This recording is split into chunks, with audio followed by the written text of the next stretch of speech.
বাঙালিখানায় সবাইকে স্বাগত জানাই। আপনারা তো অনেকভাবে ওলের ডালনা রান্না করে খেয়েছেন। একবার আমার মতন করে সহজ পদ্ধতিতে আপনিও শিখে নিতে পারবেন ছোট ছোট টিপস সহ। তবে আপনি একবার রান্না করলে বারবার রান্না করবেন, এতটাই সুস্বাদু খেতে।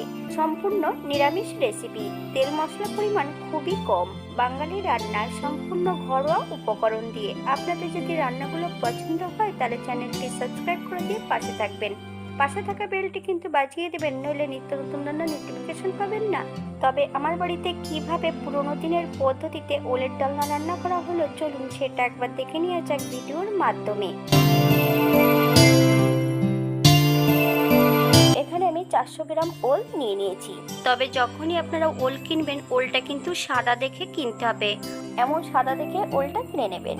পরে আমি বলে দেব সাদা ওল কেন কিনতে হয়।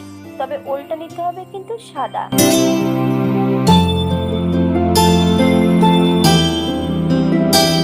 ওল কাটার পদ্ধতি, ওলের খোসাটা বেশ মোটা করে কেটে ফেলে দিতে হবে। আমি এখানে একটু ছোট ছোট করে টুকরো করে কেটে নিয়েছি। তবে আপনারা আপনাদের পছন্দ মতন সবজিটা টুকরো করে নিতে পারেন। বেশ ভালো করে ধুয়ে নিতে হবে। আমি কাটার পরে কিন্তু ওলটাকে ধুয়ে নিয়েছি। কাটার আগে কখনোই কিন্তু ওল ধুতে যাবেন না। কাটার আগে যদি ওলটা ধোয়া হয় তাহলে কিন্তু হাতটা কুটকুট করতে পারে জল লেগে। ওল কাটার পর কিন্তু ধুয়ে নেবেন।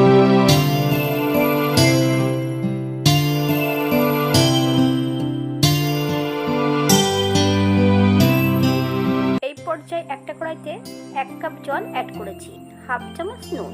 আপনারা ওলের পরিমাণটা বুঝে নুনটা অ্যাড করবেন। জলটাকে একটু নেড়ে চেড়ে বেশ ভালো করে মিশিয়ে নিতে হবে নুন দিয়ে।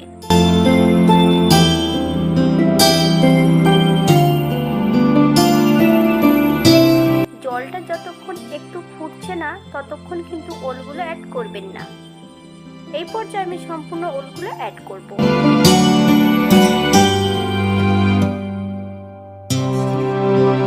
মিডিয়াম আঁচে 7 থেকে 8 মিনিটের জন্য ঢাকা দিয়ে রেখে দেব। আপনারা প্রেসার কুকারও ওলটা সেদ্ধ করে নিতে পারেন। 8 মিনিট পর এই পর্যায়ে একবার চেক করে নেব, ওলটা কিন্তু আরেকটু সেদ্ধ করে নিতে হবে। আমি এই পর্যায়ে ওলটাকে 90% সেদ্ধ করে নিয়েছি। আপনারা এর থেকে কম বেশি সেদ্ধ করতে পারেন। ওলটা ঠান্ডা হতে থাক। অপর দিক থেকে কিছু মশলা বেটে নেব। আদা, জিরে, ধনে, 2টো শুকনো লঙ্কা। আপনারা কাঁচা লঙ্কাও অ্যাড করতে পারেন। মশলাটা বেশ মিহি করে বেটে নিতে হবে।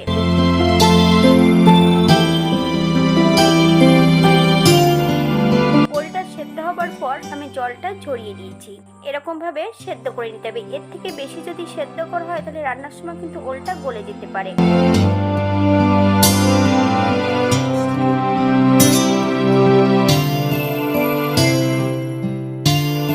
লোহার কড়াইতে রান্না করলে কালো হবে না।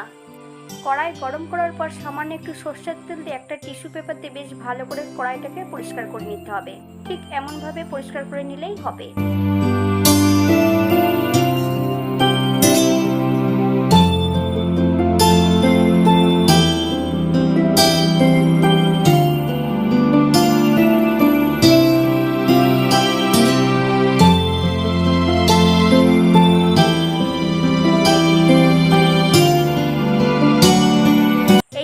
আমি কড়াইতে বেশ কিছুটা সরষের তেল অ্যাড করব।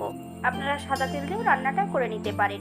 ফোড়নটা হতে থাক। অপর দিক থেকে বাটা মশলার মধ্যে একটু অন্য মশলা মিশিয়ে নিতে হবে।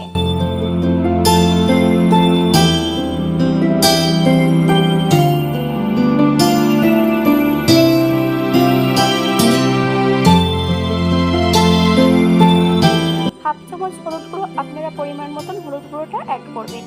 হাফ চামচ নুন, আপনার স্বাদ অনুসারে নুনটা অ্যাড করবেন। 2 চামচ কাঁচা সরষের তেল, আপনারা যদি পছন্দ করেন তাহলে তেলের পরিমাণটা বাড়িয়ে দিতে পারেন। 1 চামচ চিনি, আপনারা যদি পছন্দ করেন তাহলে চিনির পরিমাণটাও বাড়িয়ে দিতে পারেন। সব মশলাগুলো একত্রে করে বেশ ভালো করে মিশিয়ে নিতে হবে। মশলার মধ্যে এই পর্যায়ে কোনো জল অ্যাড করার প্রয়োজন নেই। কালো জিরে ভাজার এই পর্যায়ে 2টো কাঁচা লঙ্কা অ্যাড করব। খয়েরি হবার আগেই কিন্তু মশলাটা অ্যাড করতে হবে। এই পর্যায়ে আমি সম্পূর্ণ বাটা মশলাটা অ্যাড করব। 2 থেকে 3 মিনিটের মতন মিডিয়াম আঁচে বেশ মশলাটা ভালো করে ভেজে নিতে হবে। মশলা ভাজার এই পর্যায়ে মশলা ধোয়া বাটি থেকে সামান্য একটু জল অ্যাড করতে হবে। মশলা থেকে যতক্ষণ তেল না ছাড়ছে ততক্ষণ বেশ মশলাটা ভালো করে কষিয়ে নিতে হবে। মশলা যত ভালো কষানো হবে তরকারির স্বাদ কিন্তু দ্বিগুণ বেড়ে যাবে।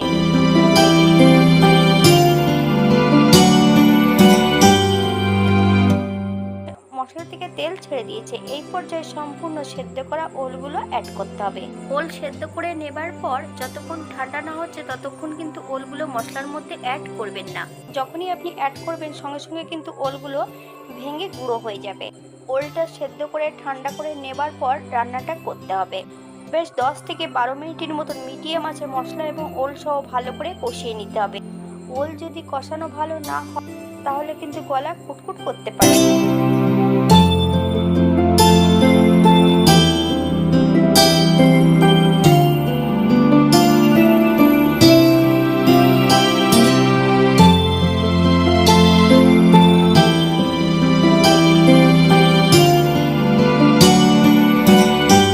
10 মিনিট পর এই পর্যায়ে অ্যাড করব 1 বাটি নারকেলের দুধ। যখনই আপনারা নারকেলের দুধ অ্যাড করবেন গ্যাসের ফ্লেমটা লোতে রেখে 7 থেকে 8 মিনিটের মতন আমি লো ফ্লেমে রান্না করে নেব।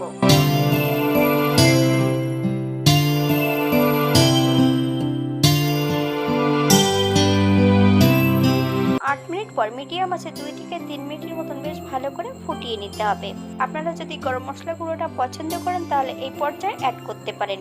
এই পর্যায়ে গ্যাসের ফ্লেমটা অফ করে দিয়ে 5 মিনিটের জন্য স্ট্যান্ডিং টাইম দেব, তারপর সার্ভ করব। এটা দেখতে যেমন ভারী সুন্দর হয়েছে, এটা গরম ভাতে খেতে কিন্তু অসম্ভব ভালো। আপনারা একবার বাড়িতে একই পদ্ধতিতে বানিয়ে নেবেন। এমন ভাবে ওলের ডালনা রান্না করার জন্য তেঁতুল বা লেবুর রস কোনোটাই প্রয়োজন নেই।